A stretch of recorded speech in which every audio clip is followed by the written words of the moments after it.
Um, to your point, some of your viewers know that I have terminal cancer. So I've got prostate cancer that's metastasized, and once it metastasized, you don't have the options of curing it like you would if it was localized. And 5 months ago or so, the pain started, because the tumors are all over my body. And I was unable to walk. I was using a walker and a wheelchair, and I was just racked in pain every single day. Every day was a nightmare. And in California, you get to choose your end date if you want to, meaning you can take your own life with a very civilized process that's legal in California. So I had planned that I, wouldn't want to live in excruciating pain forever because, my productivity was not going to be that good anyway. And I'd picked a time for that. And the time was this week. But what happened was I had also been looking at some other alternatives, another drug that was kind of new. And in one of the requirements for the new drug is that first I have to take these castration drugs, they call them, which I'd been putting off because no guy wants to sign up for castration, but they literally turn off your testosterone, which is why they call it that. And the cancer needs the testosterone to grow. What I didn't realize is that the moment I started taking the testosterone blockers, which was just about 3 weeks ago, I think, it removed all of my pain. And now I can walk again unaided. My day is largely just completely normal. Now, it probably bought me maybe something like months to a few years. Nobody knows, because eventually the testosterone blockers, your body acclimates to them and, does a workaround.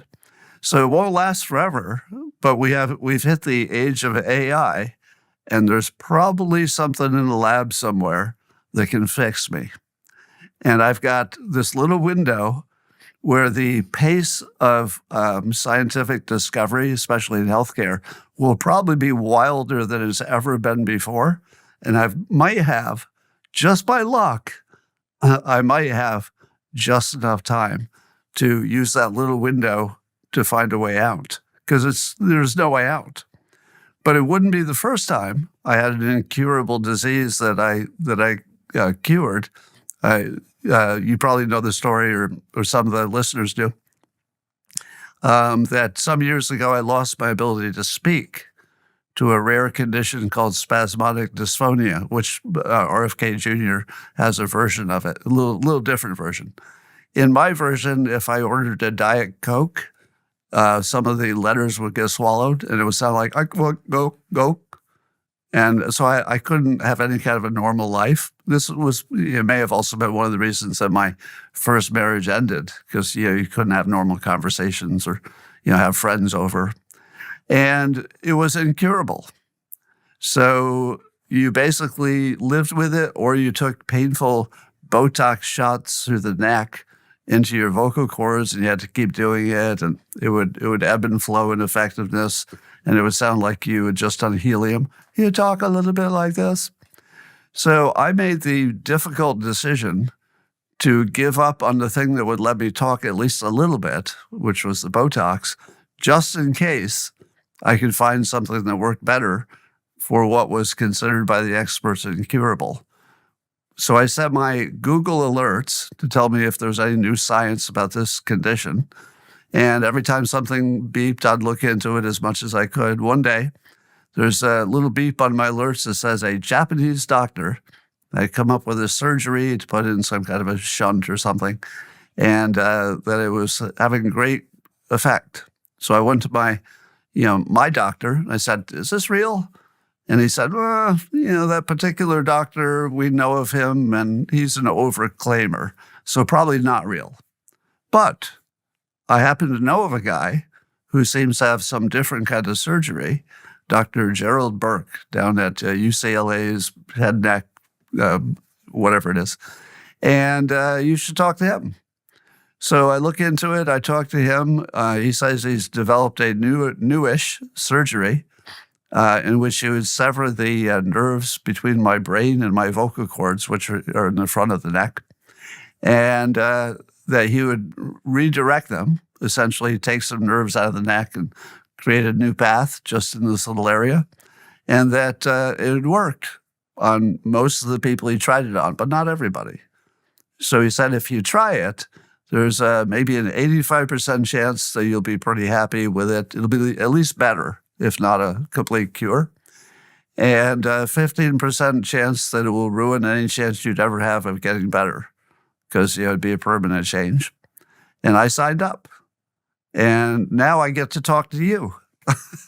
And as you can tell, my voice is completely surfaceable, and that was an incurable disease. Incurable. Likewise, when you have one of those problems, it's a muscle spasm thing. In that case, it was vocal cords. They often come in pairs. Nobody knows why, but the spasm is actually caused by your brain. It's not actually the muscle. That's why cutting the connection somehow worked. But I lost the ability to draw because my pinky would spasm, and I couldn't control it. But getting back to systems versus goals, for years, I had practiced drawing left-handed, just in case something ever happened to my right hand. It was part of my system. And so it got to the point recently where I've been drawing all of my comics left-handed for, I don't know, a few years now. And no difference, because I practiced it so long that I can pull it off now. So when engineered redundancy. Yeah. So part of my system is to be open to all the possibilities, the reticular activation. But the other is the belief that nothing's impossible. So if it were someone else with any of those problems, as an observer, I probably would have said, well, you're done. But when it's me, I never think I'm done. I always think, well, not only am I going to fix this problem, I'll do what I did with the spasmodic dysphonia. I'll make sure other people know it exists. So I did a lot of outreach, and People magazine did a spread on it so that other people could know that they could get the cure. Right. So right.